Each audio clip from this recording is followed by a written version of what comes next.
क्यामा दिउँ ल बताबु घन्टीमा थाहा नै थिइन त घन्टीमा हो दिन मन परे घन्टी घन्टी त हो रे जरे जमन रे ता भोट घन्टीलाई दिए जिम्मा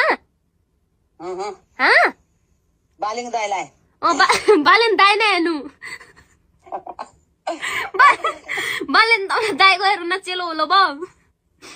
बालिङ शाहलाई भोट कहिलाई बालिङ शाह बालेन शाहलाई उत्पास हुन्छ अर्का वर्ष घर ल्याउने हो नत्र मैले घर नआए 3-4 वर्ष भइगयो बाउ घर आउनेले नै मु भोट नै दिली बाउ घर नै आउने मु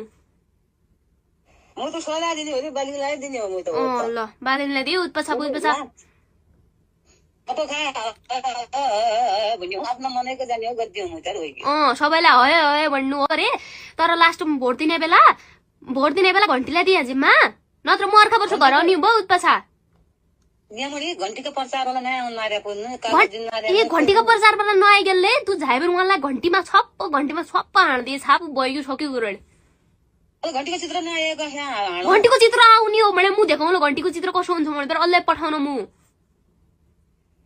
ओइ दिनको कागजमा नआएको थिएन घन्टीको अरको छ द घन्टीकोले छ क्या नै थिन भयो घन्टीको नहुने त चान्स नै भयो गराउने मलाई घराइबाट नि चिमन गेले घन्टीमा भोट क्यामा घन्टीमा मुई पासा साँच्ची भन्दै तँ भोट हाले मेरो कसम खानु पर्यो अरे दिने त म घन्टीमा हो रे